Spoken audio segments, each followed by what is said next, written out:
नमस्कार, मी विशाल परदेशी. Speed news बुलेटिनमध्ये आपलं सगळ्यांचं स्वागत. जाणून घेणार आहोत आता या क्षणापर्यंतच्या राज्यातल्या महत्त्वाच्या घडामोडी. सुरुवात करूयात जालन्याच्या बातमीने. जालन्यात आज भाजपची राज्य कार्यकारिणीची बैठक पार पडणार आहे आणि या एकदिवसीय बैठकीला मुख्यमंत्री देवेंद्र फडणवीस, प्रदेश अध्यक्ष रावसाहेब दानवे, भाजपचे राज्य मंत्रिमंडळातील सर्व मंत्री, प्रदेश कार्यकारिणीतील 1200 सदस्य उपस्थित असतील. शिवसेना पक्षप्रमुख उद्धव ठाकरेंनी आगामी लोकसभा विधानसभा निवडणुकीत भाजपशी युती करण्यासंदर्भात खासदारांशी चर्चा करण्यासाठी बैठक बोलावली. यामध्ये लोकसभा निवडणुकीसंदर्भात चर्चा केली जाणार आहे, तसंच युतीबाबत देखील चर्चा होण्याची शक्यता आहे. राष्ट्रवादी काँग्रेसने सरकारच्या विरोधात काढलेली निर्धार परिवर्तन रॅली आज कोल्हापुरात धडकणार आहे आणि यावेळी कोल्हापुरातील कागल इथं आता थोड्याच वेळात पहिलीच जाहीर सभा पार पडेल.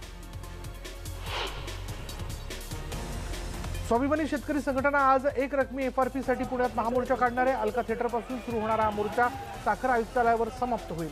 मागण्या मान्य न झाल्यास आयुक्तालयासमोरून उठणार नसल्याचा इशारा संघटनेचे अध्यक्ष खासदार राजू शेट्टी यांनी दिला. स्वप्न दाखवणाऱ्या नेत्यांनी स्वप्न पूर्ण केली नाहीत तर जनता त्यांची धुलाई करते, अशा अनुषंगाचं विधान नितीन गडकरी यांनी केलंय. नव्यानं स्थापन करण्यात आलेल्या भाजपच्या देशव्यापी वाहतूक संघटनेच्या कार्यक्रमात ते बोलत होते. कल्याणमध्ये पार पडलेल्या वंचित बहुजन आघाडीच्या सभेत MIMचे सर्वेसर्वा असदुद्दीन ओवैसी यांनी भाजप, संघ आणि काँग्रेसवर जोरदार हल्लाबोल केला आहे. नुकतेच जाहीर झालेल्या भारतरत्न पुरस्काराच्या घोषणेवरून ओवैसी यांनी भाजपला लक्ष्य केलंय. दरम्यान या सभेत प्रकाश आंबेडकरांनी राष्ट्रीय स्वयंसेवक संघाची तुलना दहशतवादी संघटनेशी केली आहे. तसंच 25 फेब्रुवारीला शिवाजी पार्कवर महासभा घेणार असल्याचं त्यांनी जाहीर केलंय. जनतेच्या सुरक्षेसाठी असलेल्या पोलिसांचं भान सुटलं की काय याची प्रचिती नागपुरातल्या एका घटनेनं आली आहे. इथं प्रजासत्ताक दिनाच्या कार्यक्रमात विद्यार्थिनींचं नृत्य सुरू होतं आणि यावेळी पोलीस चौकीतल्या अंमलदार प्रमोद वाळकेनं विद्यार्थिनींवर पैशांची उधळण केली. नाशिक इथं लग्नाच्या हळदीच्या कार्यक्रमात भांडण सोडवायला गेलेल्या तरुणाची हत्या झाली आहे. रोहित वाघ असं मृत व्यक्तीचं नाव आहे. उपनगर पोलीस ठाण्याच्या हद्दीत ही घटना घडली आहे. स्वामी विवेकानंद जन्मोत्सव सोहळ्यानिमित्त बुलढाण्यात तब्बल 3 लाख भाविकांच्या महापंक्तीचं वितरण करण्यात आलं. या महापंक्तीने सामूहिक महाप्रसादाचा लाभ घेणाऱ्या भाविकांच्या गर्दीने नवा विक्रम केला. महाराष्ट्रातील 151 तालुक्यातील दुष्काळग्रस्त शेतकऱ्यांसाठी सरकारकडून पहिली मदत जाहीर करण्यात आली आहे. दुष्काळग्रस्त शेतकऱ्यांना 2900 कोटींची मदत मिळणार आहे. महाराष्ट्राच्या 15 जिल्ह्यांमध्ये सध्या पाण्याचे 1786 टँकर कार्यरत आहेत. दुष्काळाची दाहकता पाहता टँकर मंजूर करण्याचे अधिकार जिल्हाधिकाऱ्यांनाही देण्यात आले आहेत. अनेक दिवस तापमानात घट होत असताना रविवारी पहाटे मात्र मुंबईच्या किमान तापमानात घट झाली. रविवारी मुंबईचं किमान तापमान होतं 18.8 अंश सेल्सिअस, जे शनिवारच्या तुलनेत 1.8 अंशांनी जास्त होतं. केंद्र सरकारकडून देशभरातील शेतकऱ्यांसाठी मोठं पॅकेज आज संध्याकाळी जाहीर होऊ शकतं.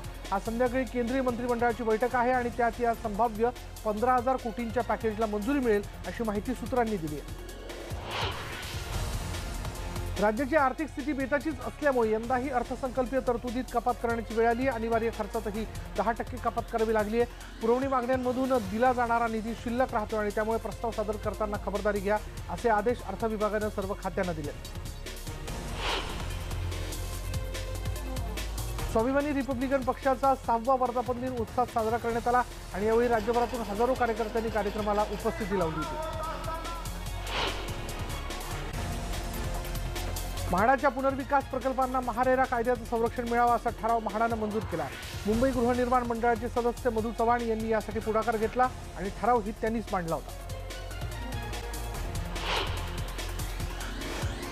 विद्यार्थ्यांसाठी आनंदाची बातमी अशी की जिल्हा आणि विभागीय स्तरावर मेडल जिंकणाऱ्या विद्यार्थ्यांना 10वी आणि 12वीच्या परीक्षेत 5 गुण दिले जातील अशी घोषणा राज्य शिक्षण विभागानं केली आहे. आधी फक्त राज्य, राष्ट्रीय आणि आंतरराष्ट्रीय मेडल पटकावणाऱ्यांनाच अतिरिक्त गुण मिळायचे. मध्य रेल्वेवरची राजधानी एक्सप्रेस मार्चपासून दररोज धावण्याची दाट शक्यता. रेल्वेने या राजधानीसाठी 21 नवे डबे मंजूर केलेत. या सेवेत रुजू झाले की दररोज राजधानी चालवणं शक्य होणार आहे. वर्षभरापासून बेस्टच्या ताफ्यात एकही नवी बस दाखल झालेली नाहीये. 5 वर्षांपूर्वी असलेली 4200 गाड्यांची संख्या येत्या एप्रिल मे मध्ये 3200 पर्यंत घसरणार आहे. एटीएसने पुन्हा मुंब्रा इथे छापा टाकून आणखी एका संशयिताला अटक केली आहे. पोलिसांनी त्याच्याकडून laptop, tablet, hard disk, pendrive, router, mobile आणि काही डायऱ्या हस्तगत केल्यात. त्याचा तपास केला जातोय. व्हिडिओकॉन कंपनीचे व्यवस्थापकीय संचालक वेणुगोपाल धूत यांच्या विरोधात गुन्हे दाखल करणाऱ्या तपास अधिकाऱ्यांची सीबीआयने तडकाफडकी बदली केली आहे. पोलीस अधीक्षक दर्जाच्या या अधिकाऱ्याचं नाव सुधांशुधर मिश्रा असं आहे.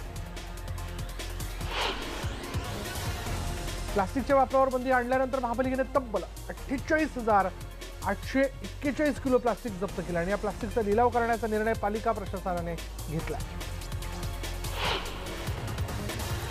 मुंबई कृषी उत्पन्न बाजार समितीमध्ये प्रदूषण नियंत्रण मंडळानं 2 दिवसांमध्ये 1500 किलो प्लास्टिक जप्त केलंय. त्यांच्याकडून 35,000 रुपये दंडही वसूल करण्यात आला. मुंबईतील 28 शाळांमध्ये क्लीन टू ग्रीन मोहीम राबवण्यात येणार आहे आणि यामध्ये ई कचऱ्याची विल्हेवाट आणि त्याच्या फेर प्रक्रियेबाबत जागृती करण्यात येणार आहे. औषधाचं एक युनिट जरी कमी दर्जाचं किंवा खराब आढळल्यास संबंधित उत्पादकाला दंड आकारला जाणार आहे. औषधे आणि प्रसाधने कायद्यामध्ये याबद्दल बदल करण्याचा प्रस्ताव केंद्रीय औषध नियंत्रण संस्थेने सादर केला. मुंबईत रात्री उशिरा एका टॅक्सीला आग लागली. सहार विमानतळ मार्गावर ही दुर्घटना घडली. यात कुणी जखमी झालं का याबद्दल माहिती मिळू शकली नाहीये. चारकोप, मालवणी, वर्सोवा इथल्या गृहनिर्माण प्रकल्पांमधील अनेक बांधकामं CRZ निर्बंधामुळे बाधित ठरली आहेत. अशा सुमारे 5,000 घरांना व्याजासह मूळ रक्कम परत देणं आणि देणं वा याच भागातील जवळपास भूखंड उपलब्ध करून देणं असा प्रस्ताव म्हाडाकडून तयार करण्यात येतो. मुंबईत मध्य रेल्वेवर परळ लोकल लवकरच सुरू होणार आहे. कारण परळ टर्मिनसचं काम जवळपास पूर्ण होत आलंय. लवकरच याचं उद्घाटन होईल अशी माहिती रेल्वे अधिकाऱ्यांनी दिली आहे. 2018 साली मध्य रेल्वेचं उत्पन्न 3% वाढले. 2018 मध्ये मध्य रेल्वेनं 8,712 कोटी रुपये कमावले. तर पश्चिम रेल्वेनं 2018 साली 12,852 कोटींची कमाई केली. ही रक्कम 2017च्या तुलनेत 7% अधिक आहे. मध्य रेल्वेवरची राजधानी एक्सप्रेस मार्चपासून दररोज धावण्याची दाट शक्यता आहे. रेल्वेने या राजधानीसाठी 21 नवे डबे मंजूर केले आणि ते सेवेत रुजू झाले की दररोज राजधानी चालवणं शक्य होणार आहे. संपूर्णपणे भारतात बनलेली ट्रेन 18 या सेमी हायस्पीड ट्रेनला वंदे मातरम एक्सप्रेस असं नाव देण्यात आलं आहे. रेल्वे मंत्री पियुष गोयल यांनी ही घोषणा केली आहे. भारतात मेट्रोचे डबे बनवण्यासाठी तंत्रज्ञान विकत घ्यावं लागणार आहे आणि त्यासाठी मॉडर्न कोच फॅक्टरी या कंपनीनं 150 कोटींचं टेंडर काढलंय. रायबरेलीत हा कारखाना आहे. आता मोबाईल फोनच्या क्रमांकाप्रमाणे तुम्हाला सेट टॉप बॉक्सच्या पोर्टेबिलिटीचा पर्याय मिळणार आहे. याचा अर्थ सेट टॉप बॉक्स न बदलता तुम्ही ब्रॉडकास्टर बदलू शकता. नवी मुंबईच्या वाशी परिसरात एका लॉजमध्ये महिलेची हत्या झाली आहे. ही महिला अशोक दळवी नावाच्या व्यक्तीबरोबर या लॉजमध्ये आली होती. आरोपी अशोक सध्या फरार आहे. पुण्यातील सिंहगड रस्त्यावर भर दिवसा एका युवकाची धारदार शस्त्रानं वार करून हत्या करण्यात आली. रोहित साळवी असं हत्या झालेल्या 27 वर्षीय युवकाचं नाव आहे. ज्येष्ठ अभिनेता अमोल पालेकर यांच्या हस्ते महाराष्ट्र फाउंडेशन पुरस्काराचं वितरण करण्यात आलं. ज्येष्ठ साहित्यिका शांता गोखले यांना यावेळी जीवन गौरव पुरस्काराने गौरवण्यात आलं. शनिवारी पुण्यामध्ये किमान तापमानात अचानक 6 अंश सेल्सिअसने वाढ होऊन 8 अंश तापमान थेट 14.7 अंश सेल्सिअसवर पोहोचलंय. पुढील 2 दिवस तापमान स्थिर राहील असा अंदाज हवामान विभागाने वर्तवला. पीएमपीचे पूर्वीप्रमाणे पीएमटी आणि पीसीएमटी असे पुन्हा त्याचं विभाजन करावं अशी मागणी इंटकनं मुख्यमंत्र्यांकडे केली आहे. त्यामुळे तातडीने निर्णय न झाल्यास मुंबईला आझाद मैदानावर तीव्र आंदोलन करण्याचा इशारा इंटकने दिला. पुण्यातील रस्त्यावर तब्बल 4 ते 5,000 फेऱ्या कमी तसंच ब्रेकडाऊनचं सातत्य यामुळे रस्त्यांवर धावणाऱ्या बहुतेक बस ओव्हरफ्लो होत आहेत. या ओव्हरफ्लो बसमध्ये प्रवाशांचा जीव गुदमरून जातो. पुण्यातील जहांगीर रुग्णालयामध्ये MRI साठी आलेल्या महिलेचा कपडे बदलत असतानाचा व्हिडिओ वॉर्ड बॉयनं मोबाईलमध्ये शूट केल्याचा धक्कादायक प्रकार समोर आला आहे। महिलेनं तातडीनं नियंत्रण कक्षाला ही माहिती दिली असता पोलिसांनी कारवाई करत आरोपीला ताब्यात घेतलं। पिंपरी शहरातील पादचारी मार्ग अतिक्रमणाच्या विळख्यातून सोडवण्याची मागणी शहरातील 13 सामाजिक संघटनांनी आयुक्तांकडे केली आहे। रस्त्यावरील वाहतूक मोकळी ठेवण्यासाठी फेरीवाल्यांवर योग्य ती कारवाई करून पादचारी मार्ग मोकळे करावेत असं निवेदनात म्हटलं आहे। औरंगाबाद पालिकेच्या सिद्धार्थ प्राणी संग्रहालयात येणाऱ्या वृद्ध आणि अपंग व्यक्तींच्या सुविधेसाठी 2 ई-रिक्षा खरेदी केल्या आहेत। ही ई-रिक्षा चार्ज केल्यानंतर ती 130 ते 150 किलोमीटरपर्यंत धावते। औरंगाबाद शहरात गेल्या आठवड्यामध्ये ओसरलेल्या थंडीनं 2 दिवसांपासून पुन्हा जोर धरला। पहाटे तसंच सायंकाळी वातावरणात प्रचंड गारवा आणि थंड वारे वाहत असल्यामुळे शहरात हुडहुडी कायम आहे। नाशिक शहराच्या वातावरणात मागील 4 दिवसांपासून कमालीचा बदल जाणवतोय। वातावरणात गारवा प्रचंड वाढल्यामुळे नाशिककरांना पुन्हा हुडहुडी भरली आहे। नागपूरसह राज्यात बऱ्याच भागात स्वाईन फ्लूनं डोकं वर काढलंय। नव्या वर्षातील 22 दिवसांमध्ये राज्यात एकूण 262 रुग्ण आढळले। अभिनेत्री ईशा कोप्पीकरनं भाजपात प्रवेश केलाय। भाजप वाहतूक संघटनेच्या रस्ते वाहतूक सुरक्षेची ब्रँड अँबॅसेडर म्हणून ईशा कोप्पीकरची नेमणूक करण्यात आली आहे। मनमाडमध्ये शीख धर्मियांचा श्रद्धास्थान असलेल्या गुरुद्वारात गुरुतागद्दी सोहळा आणि सालाना जोड मेळा पारंपरिक पद्धतीने पार पडला। अगदी उत्साहाच्या वातावरणात आज हा सोहळा साजरा करण्यात आला। पालघर जिल्ह्यातल्या माहीमची पानेरी नदी अस्वच्छता आणि प्रदूषणाच्या विळख्यात सापडली। MIDC हद्दीतून सांडपाण्यावर प्रक्रिया न करता थेट पानेरी नदीत पाणी आणि त्याचबरोबर रसायन मैला मिश्रित सांडपाणी सोडलं जातं। नक्षलवादाचे आरोप करत तुरुंगात डांबलं जात आहे। 2019च्या निवडणुकीत मतदान कोणाला करायचं हे आपल्या हातात आहे असं पालेकर यांनी पुण्यातील एका कार्यक्रमात म्हटलं। अमरनाथमधील पुस्तक नगरीचं लोकार्पण ज्येष्ठ साहित्यिक मधु मंगेश कर्णिक यांच्या हस्ते पार पडलं। यावेळी साहित्यिक महेश केळुसकर देखील उपस्थित होते। भिवंडीमध्ये रविवारी ठाणे आणि पालघर जिल्ह्यातील कर्तृत्ववान महिलांचा जिजाऊंच्या लेखी पुरस्कारानं गौरव करण्यात आला। ठाणे पालघरच्या खेड्यापाड्यातील 20,000हून अधिक महिला या सोहळ्याला उपस्थित होत्या। नाशिकच्या मखमालाबाद शिवारात बिबट्याचा धुमाकूळ कायम आहे। शहराच्या अनेक भागात बिबट्यानं केलेल्या हल्ल्यात काही प्राणी जखमी झाले।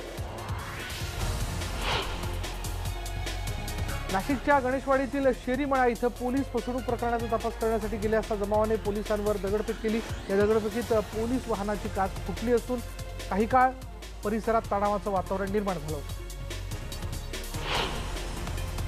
अखिल भारतीय चित्रपट महामंडळाच्या त्रिवार्षिक सभेला गोंधळ झाला। यावेळी अहवाल न मिळाल्याने सभेत गोंधळ झाला। महामंडळाचे संचालक मंडळ या सभेला उपस्थित होते। अभिनेते भालचंद्र कुलकर्णींच्या वक्तव्यावर या सभेमध्ये गोंधळ झाला। वसईत एक वेगळं रांगोळी प्रदर्शन भरलंय। मतदानाविषयी जनजागृती करणाऱ्या रांगोळ्या इथं काढण्यात आल्या। मुंबईच्या दहिसर भागात बाळंभट्ट दादा देवधर नवोदित मल्लखांब चषक स्पर्धा पार पडली। 40 संस्थांमधील सुमारे 500 मल्ल यात सहभागी झाले होते। 66वी राष्ट्रीय कबड्डी स्पर्धा आजपासून रोहा इथं रंगणारे नाईटवर होणाऱ्या या स्पर्धेत देशभरातील 31 संघ सहभागी होणार आहेत। खासदार संभाजीराजे छत्रपती रविवारी पहिल्यांदाच डोंबिवलीत आले। यावर्षी निवडणूक लढवणार नाही पण भविष्यातही लढणार नाही असं नाही असं संभाजीराजे यांनी म्हटलं। शरद पवारांच्या मध्यस्थीनंतर मनोमिलन झालेले साताऱ्यातले दोन्ही राजे काल पुन्हा एकदा एकत्र पाहायला मिळाले। निमित्त होतं सातारा हिल मॅरेथॉनच्या वतीनं उभारण्यात आलेल्या रनर्स पॉइंटच्या उद्घाटनाचं। रत्नागिरी जिल्ह्यातील दापोली शहरात कोकण म्हाडाच्या जागेवर लवकरच सामान्यांसाठी घरं बांधण्यात येणार आहेत। म्हाडा अध्यक्ष उदय सामंत यांनी दापोली शहरातील कोकण म्हाडाच्या जागेची पाहणी केली। संरक्षण मंत्री निर्मला सीतारामन यांनी बंगळुरूच्या एका मॉलमध्ये माजी सैनिकांसोबत उरी द सर्जिकल स्ट्राईक हा चित्रपट पाहिला। सिनेमा संपल्यानंतर त्यांनी मग देशभक्तीपर घोषणाही दिल्या। मराठी सिने अभिनेत्री केतकी माटेगावकरने नांदेडमधील एका कार्यक्रमात केतकी फाउंडेशनची स्थापना करणार असल्याची घोषणा केली आहे। गोरगरीब मुलांच्या शिक्षणासाठी केतकी फाउंडेशन मदत करणार असल्याचं तिने सांगितलं। केरळसह दक्षिणेतील राज्यांमध्ये मुलींच्या जन्मदरात घट झाली आहे। तामिळनाडूमध्ये 2007 मध्ये मुलींचा जन्मदर 935 इतका होता आणि हाच जन्मदर जो आहे तो 840 इतका खालवला. अयोध्या राम मंदिर प्रकरणी सर्वोच्च न्यायालयात 29 जानेवारीला होणारी सुनावणी पुढे ढकलण्यात आली आहे. घटनापीठातील न्यायमूर्ती S.A. बोबडे हे 29 तारखेला हजर राहणार नाहीत असं कोर्टाच्या निवेदनात सांगण्यात आलं आणि त्यामुळे ही सुनावणी पुढे ढकलण्यात आली. मेहुल चोक्सीला परत नेण्यासाठी कोणतीही भारतीय टीम येत नसल्याचं वेस्ट इंडिजमधील अँटिग्वा सरकारनं म्हटलेलं आहे. भारतात जर चोक्सीवर खटला सुरू असेल तर प्रत्यार्पण कठीण आहे असंही तिथल्या सरकारनं म्हटलं. हिमाचल प्रदेशमध्ये थंडीची तीव्र लाट कायम आहे. शिमल्यामध्ये बर्फवृष्टीमुळे अजूनही जनजीवन विस्कळीतच आहे. आठवड्याभरात सलग तिसऱ्यांदा बर्फवृष्टी उत्तराखंडच्या नैनितालमध्ये झाली आहे. बर्फवृष्टीचा आनंद लुटण्यासाठी दिल्ली आणि परिसरातून मोठ्या संख्येनं इथे पर्यटक हजेरी लावत आहेत. तलावाचा परिसर, मॉल रोड इथं नजर टाकावा तिथपर्यंत बर्फच बर्फ पाहायला मिळतो. इंडोनेशिया मास्टर्स 2019 ही स्पर्धा सायना नेहवालनं जिंकली. स्पेनच्या कॅरिलोना मॅरिनला सामन्याच्या मध्यातच दुखापतीमुळे माघार घ्यावी लागली आणि त्यामुळे सायनाला विजेती घोषित करण्यात आलं. चिखलाचं धरण फुटल्यामुळे 37 नागरिकांचा मृत्यू झाला. शोधकार्य युद्धपातळीवर सुरू आहे, पण चिखलाचा कित्येक फूट उंच थर जमल्यामुळे यंत्रणांसमोर प्रचंड मोठं आव्हान आहे. पाकिस्तानचा उत्तर वझिरिस्तान भाग पूर्णपणे दहशतवाद आणि तालिबान मुक्त झाल्याचा दावा पाकिस्ताननं केलाय. घर सोडून गेलेले 95% रहिवासी परत आलेत असंही पाकनं म्हटलं. इस्रायली सैन्य आणि पॅलेस्टाईनच्या नागरिकांमध्ये संघर्ष सुरूच आहे. हमदी नासन या नागरिकाच्या मृत्यूमुळे पॅलेस्टाईनमध्ये संताप आहे आणि त्याचा परिणाम दगडफेक आणि जाळपोळीत झाला.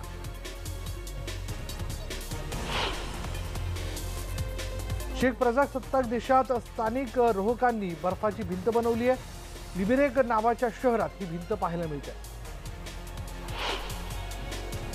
यानंतर स्पीड न्यूज बुलेटिनमध्ये इथेच थांबणार आहोत. पहा फक्त न्यूज 18 लोकमत.